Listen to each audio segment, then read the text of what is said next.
upon by the plenary. Kasi ang kapangyarihan ng Senate President ay i-agenda lamang ito. Yung ginagawa naming mga referral sa floor na walang nag-object, sa anumang oras pwede mag-object kahit sino at pwedeng pagbotohan yon bago ma-refer.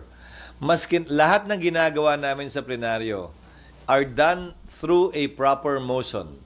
At kung mapapansin niyo, parang gas-gas na lang sa tenga siguro, masyado na kayo at tayong lahat sanay. Palagi nagtatanong ang presiding officer, is there any objection? There being no objection, motion is approved. So pag may nag-object, pagbobotohan. Pero lahat ng naganap o nagaganap sa plenaryo, pinahintulutan ng mga miyembro. Last na lang po. Sir, ano po ang mangyayari halimbawa po yung uupong hukom na senador, may kamag-anak po na kongresista na pumirma doon sa impeachment halimbawa ng Vice President. Ano pong mangyayari sa kanila?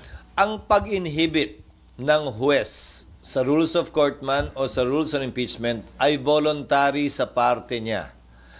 Walang proseso para pwersahang ipa-inhibit sa pamamagitan ng botohan ang sino mang hukom sa anumang paglilitis.